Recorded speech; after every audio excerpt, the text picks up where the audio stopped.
7 decades since the Dead Sea Scrolls were discovered, around 80 new fragments of the ancient texts have been revealed to the public. For 70 years, they sat in a cigar box, completely ignored.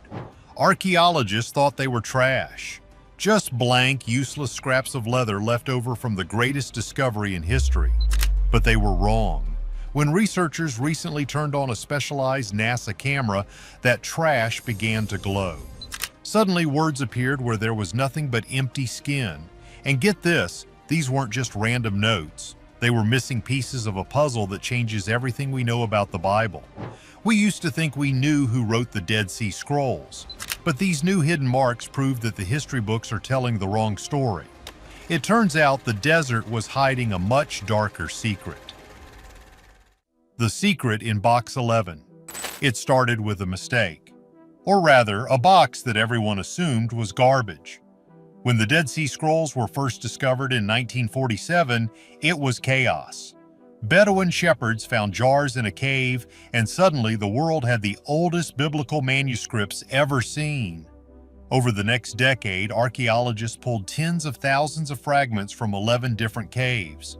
It was a jigsaw puzzle with millions of pieces. But here is the deal. Not every piece looked like a treasure. Many of them were just tiny, shriveled scraps of animal skin. They looked blank. No ink, no letters, just old, dried-up leather. For 60 years, these blank fragments were tossed into storage boxes. One of them, known as Box 11, sat on a shelf in Jerusalem gathering dust. Nobody cared about it. Why would they? Everyone wanted to read the prophets and the Psalms, not look at empty scraps. But here's the catch. They weren't empty. A young researcher named Oren Abelman was going through the storage boxes, mostly just to organize the inventory. He grabbed Box 11 and noticed something odd about the texture of the fragments. On a hunch, he decided to run them through a multispectral imaging system. This is not your average camera. This technology was originally developed by NASA to look at the surface of other planets, like Mars. It captures images in different wavelengths of light. Infrared, ultraviolet, things the human eye cannot see. When the light hits the ancient carbon ink, it reflects differently than it does off the parchment. So Abelman puts a blank scrap under the lens. He looks at the monitor, and he freezes. On the screen, letters are glowing, clear, sharp Hebrew letters. It wasn't just a smudge, it was text. He adjusted the frequency and more words popped out. He realized he wasn't holding trash. He was holding a lost piece of the Bible. The scan revealed text from the book of Deuteronomy. Another fragment belonged to the book of Leviticus. But the craziest part is what he found on a fragment that was smaller than a stamp. It was a piece of the Temple Scroll, one of the most important and mysterious texts ever found at Qumran. This changed everything. If Box 11 was full of hidden text, what about the other boxes? Suddenly, the trash became the most valuable thing in the room. These scans proved that the ink had degraded over 2,000 years, fading into the leather until it became invisible to the naked eye. But the carbon was still there. The chemical footprint of the words remained. This discovery forced a massive rethink. Scholars had to ask a scary question. How many other blank pieces have we ignored? How much of history did we throw in the trash bin? The team started scanning everything. They found that some of these fragments weren't just biblical text. They were written in a different way, a tighter script. This hinted that these weren't just copies made by one lonely scribe. This was a mass production. And that brings us to the big problem. The long-held assumption was that a small, isolated group of men called the Essenes lived in the desert at Qumran and wrote all these scrolls by themselves. It was a nice, romantic idea. Monks in the desert copying the Bible by candlelight away from the corruption of the city. But the sheer volume of text appearing on these blank fragments started to make that story look shaky. There were too many different handwriting styles, too many fragments for one small group to produce in such a short time. The high-tech scans were revealing a diversity that shouldn't exist if the lonely monk theory was true. The text on the invisible fragments wasn't just standard scripture. Some of it was variations, remixes of the Bible that we had never seen before. And get this, some researchers believe that the ink itself holds a secret map. The chemical composition of the ink varies from scroll to scroll. Some use carbon mixed with honey and oil. Others use gallnuts and metallic elements. Why would a small group of monks use 10 different recipes for ink? It doesn't make sense, unless the scrolls didn't come from one place. This was the first crack in the dam. The X-rays and multispectral lights were showing us that the Dead Sea Scrolls collection was larger and more complex than anyone admitted. But if the Essenes didn't write all of them, then who did? The answer might be hidden in the ink itself, and to find it, scientists had to stop reading the words and start looking at the chemistry. They had to look at the very DNA of the skin the words were written on, because if the skin didn't come from the desert, then neither did the scribes. But what the microscope found inside the letter Aleph completely destroyed the timeline. It didn't come from the desert. For decades, the story was set in stone. The scrolls were written at Qumran by the Dead Sea. It makes sense. That is where we found them. But science doesn't care about what makes sense. It cares about data. And here is the wild part. A team of researchers decided to ignore the text entirely. They didn't care what the scrolls said, they wanted to know what the scrolls were. The scrolls are made of parchment, which is processed animal skin, mostly sheep, goat, and ibex. Since the scrolls are organic, they contain DNA. For a long time we couldn't touch that DNA because extracting it would destroy the precious scroll. You can't just cut a piece off a 2,000-year-old artifact. But recently, a new method was developed. Researchers realized that the scrolls were handled by people for decades. Tiny bits of dust and scroll dust fell off into the storage boxes. They could test the dust without hurting the manuscript, so they ran the DNA analysis. And that is when the standard model of history started to fall apart. The assumption was that the Essenes raised their own herds in the desert to make the parchment.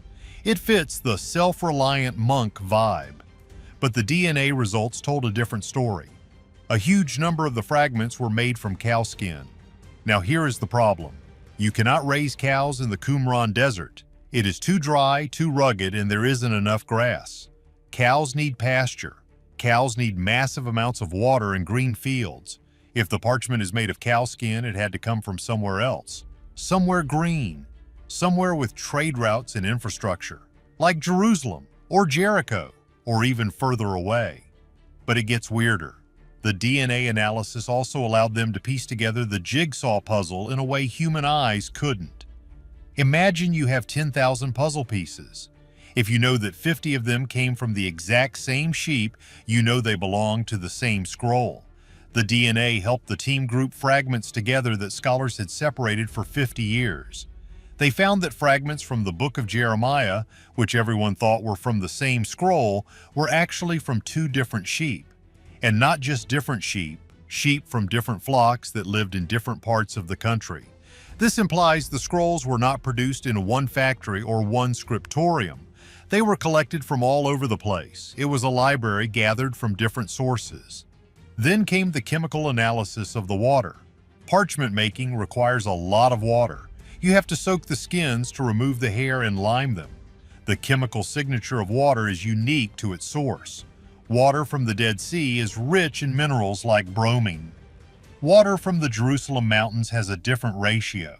When they fired X-rays at the parchment to analyze the mineral content, they found that many of the scrolls were processed with water that did not match the Dead Sea chemical profile. This is a smoking gun. It suggests that a massive chunk of the Dead Sea Scrolls were never written at Qumran at all. They were brought there. Suddenly, the picture shifts. We aren't looking at the work of a small desert cult. We are looking at a refugee library. The theory is now shifting to the idea that when the Romans were marching to destroy Jerusalem in 70 AD, the priests and scholars in the capital panicked. They knew the temple was going to burn. They knew the Roman legions were coming to wipe out their culture. So they grabbed their most precious libraries, scrolls from different schools, different traditions, different flocks, and they ran to the desert to hide them in caves. This explains why the handwriting is so different. It explains why the ideas in the scrolls sometimes contradict each other. It explains the cow skins. It wasn't a sect writing a manifesto, it was a civilization trying to save its hard drive before the system crashed. But there are even wilder theories popping up. Some researchers believe that the Qumran site wasn't a monastery at all, but a fortress, or a pottery factory, or a trading post. If the scrolls were brought from Jerusalem, they might contain the official records of the temple. This includes things that the mainstream history books left out. We are talking about political secrets. We are talking about the real reason the Jewish revolt started. And maybe, just maybe, we are talking about the records of the early Christian movement. Some scholars, like Robert Eisenman, have pushed a theory that is extremely controversial. He suggests that the teacher of righteousness mentioned in the scrolls, the hero of the text, might be James, the brother of Jesus. And the wicked priest, Emmaus the villain, might be the high priest in Jerusalem. This would mean the scrolls aren't just old Bibles. They are contemporary political documents about the most famous events in human history. The DNA evidence supports the idea that these texts came from the center of the action, not the edge of the world. But there was one scroll that defied even this explanation. It is the most famous one of all, the Great Isaiah Scroll. It is 54 columns long and looks like it was written by a single master scribe. It's beautiful. It's perfect. Or so we thought. Because when they turned the artificial intelligence on the handwriting of the Isaiah scroll, the computer saw something that no human expert had noticed in 7 decades. It saw a ghost in the machine. The computer proved that the hand holding the pen changed halfway through the sentence. The scribe who wasn't there. Handwriting is like a fingerprint.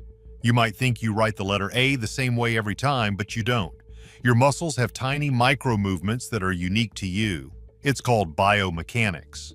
For 50 years, biblical scholars looked at the Great Isaiah Scroll, the only completely preserved scroll from the caves, and they argued. Some said it was written by one person, others said maybe 2, but they were just guessing. They were using their eyes, and human eyes get tired. Human eyes have bias. Enter Mladen Popovich and his team at the University of Groningen. They didn't want to guess, they wanted to know.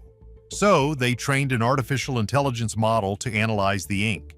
This wasn't just looking at the shape of the letters. The AI looked at the curvature, the ink density, and the angle of the pen stroke. It analyzed thousands of instances of the Hebrew letter Aleph. It measured things in microns. The computer crunched the data and spit out a result that shocked the community.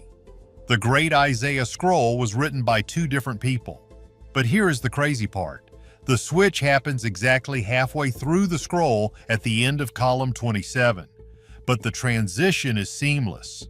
The second scribe didn't just pick up where the first one left off. He tried to match the first guy's handwriting exactly. He was mimicking the style so perfectly that for 2,000 years nobody noticed. This tells us something incredible about the people behind the scrolls. This wasn't about individual ego, it wasn't about I wrote this, it was about the mission. It implies a strict professional training system. These scribes went to school. They were trained to write in a specific house style to make the text look uniform. This pushes back against the idea of a ragtag group of hermits in caves. This level of discipline suggests a major institution, a scriptorium with rules, supervisors, and quality control. The AI also spotted something else. The second scribe, while he was copying the style, had slightly different spelling habits. He was a little more phonetic. He spelled words out the way they sounded. This gives us a voice. It allows us to hear the accent of a man who lived 21 centuries ago. It makes them feel real, and that's putting it lightly. The AI is now being used to sort through the thousands of tiny fragments we talked about earlier. Before, a researcher would hold up a fragment the size of a dime and say, this looks like the handwriting on that other fragment. It was subjective. It was an opinion. Now the AI can mathematically prove it. Fragment A and Fragment B were written by the same hand, even if they were found in different caves. This is drawing a map of connections we never saw before. It is linking the caves together. We used to think the caves were separate. Maybe different groups hid things in different holes, but the AI is showing that the same scribes have work deposited in Cave 1 and Cave 4. This confirms the panic theory. It looks like people were running from cave to cave, shoving scrolls in wherever they could fit them, trying to hide them before the Roman legions arrived. The urgency is written in the ink. You can almost feel the shaking hands of the scribes as they rolled these up for the last time. But there is a wilder theory here. Some researchers think the house style wasn't just about neatness, it was about encryption. What if the uniformity was designed to hide something? There are odd markings in the margins of the Isaiah scroll, little symbols, X's and circles, that don't correspond to any known Hebrew grammar.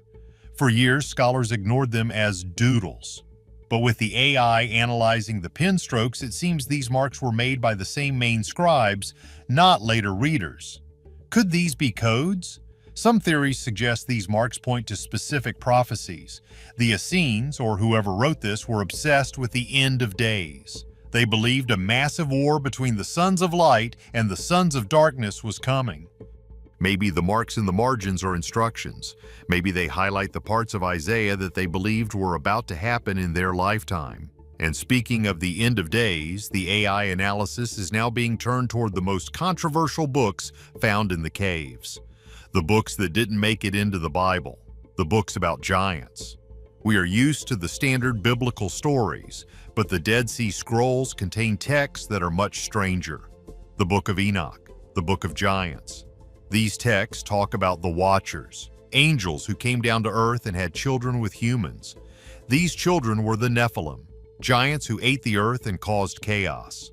For centuries, the church suppressed these books, but at Qumran they were popular. The AI is finding that multiple scribes were copying these forbidden texts. This suggests that the people of the scrolls believed in a much wilder, more supernatural version of history than we do today. But while the AI was reading the ink we could see, another team was trying to read a scroll that no one could see.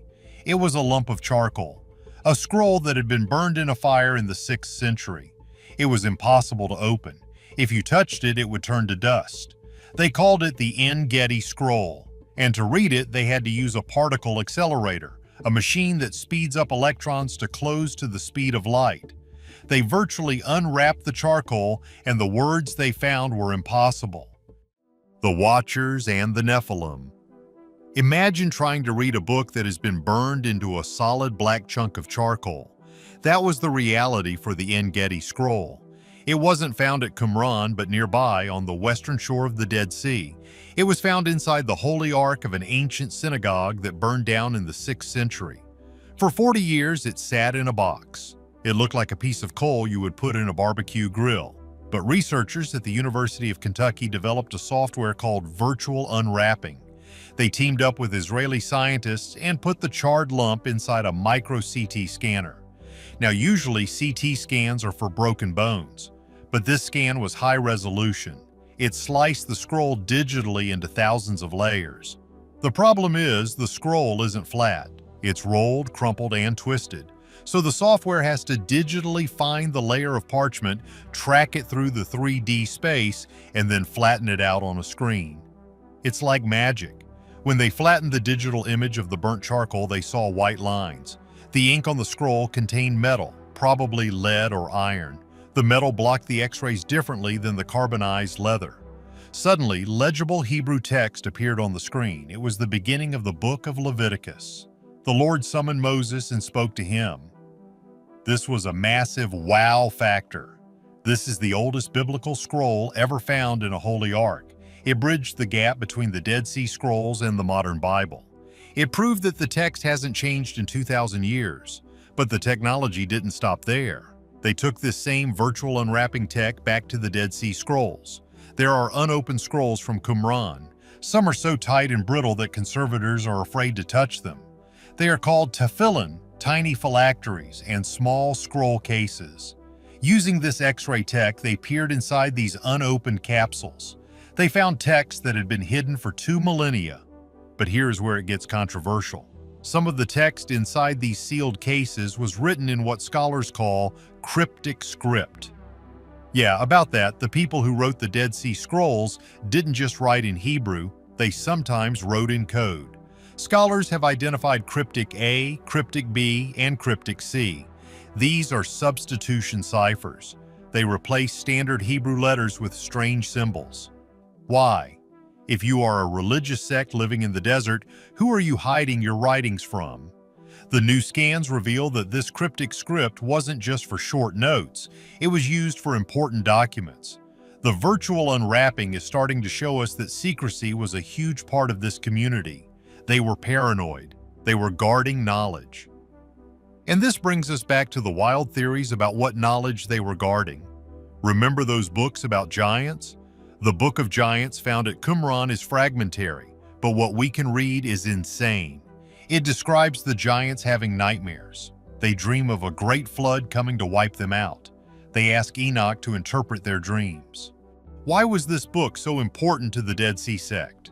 Some researchers believe the sect saw themselves as the guardians of the true calendar and the true history of the world, which involved a war between angels and demons. They followed a solar calendar, while the temple in Jerusalem followed a lunar calendar.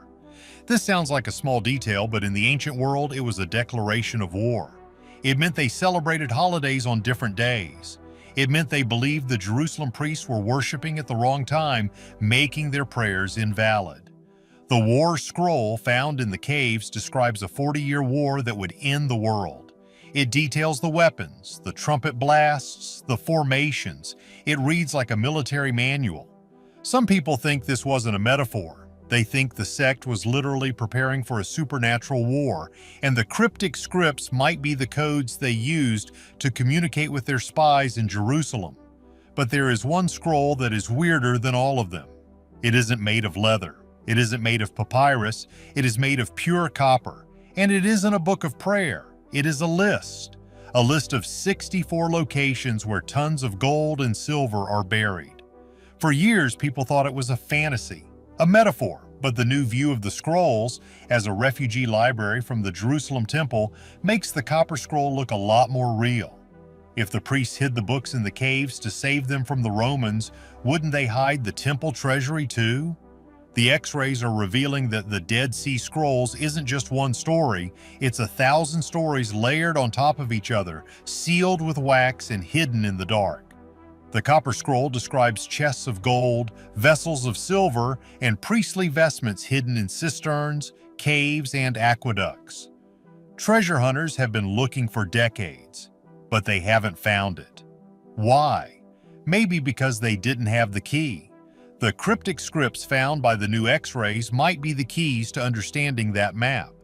We aren't just looking at religious texts, we might be looking at the inventory of the Second Temple. And there is a theory that says the copper scroll is just one part of the map, that you need other scrolls to decode it. The X-ray scans are finding marginal notes on other scrolls that might correspond to the locations on the copper scroll.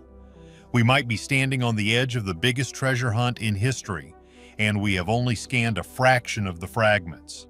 There is one cave left to explore, and the signals suggest it is not empty.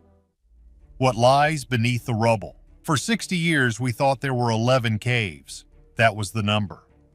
11. But recently, archaeologists found Cave 12. When they got inside, they found jars, they found wrappers, they found the leather ties that bind the scrolls. They even found a pickaxe from the 1950s. But the scrolls themselves were gone. They had been looted. Bedouin treasure hunters had beaten the archaeologists to the punch by decades. This is the urgent part. We are in a race against time. The black market is flooded with fragments. Some are real, some are fakes. The X-ray technology we talked about is now being used to catch the fakes. The Museum of the Bible in Washington, D.C. spent millions of dollars buying fragments. But when they ran the new microscopic analysis, they found a disaster. The ink was modern, the leather was ancient, but it was old Roman boot leather or shoe soles that someone had written on recently. The forgers were clever, but the particle accelerator was smarter. It detected the chemical signature of modern ink. But the real stuff is still out there. We know it is. There are rumors of other caves that collapsed thousands of years ago, sealing everything inside perfectly. Archaeologists are now using drones with thermal cameras to fly over the desert cliffs. They are looking for heat signatures. Caves breathe differently than solid rock. They hold a different temperature. They have identified hundreds of potential new caves. And get this, some theories suggest that the copper scroll treasure wasn't just gold, it was the Ark of the Covenant.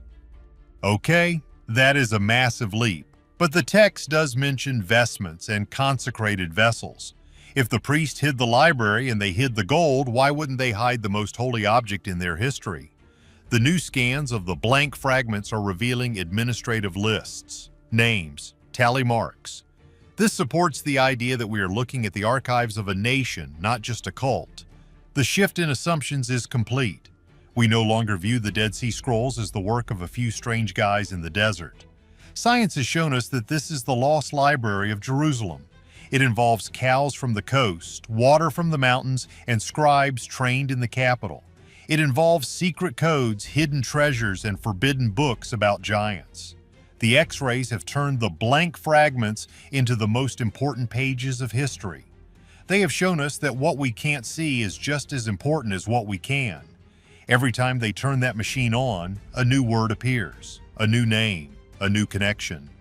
We are rewriting the Bible literally one pixel at a time. The Dead Sea Scrolls are not a closed book. They are a time capsule that is still opening. And with the new particle accelerators and AI models coming online next year, who knows what we will find in the next box of trash? Maybe the Copper Scroll isn't a myth. Maybe the rest of the library is still waiting in a cave we haven't found yet. Imagine finding a scroll that was written by someone who knew Jesus, or a scroll that explains exactly what happened in the final days of the temple. So if the scrolls actually came from the temple in Jerusalem, does that mean the lost treasures of gold and silver are still buried out there waiting to be found? Or did the Romans find them first? Let me know what you think in the comments. Don't forget to like and subscribe.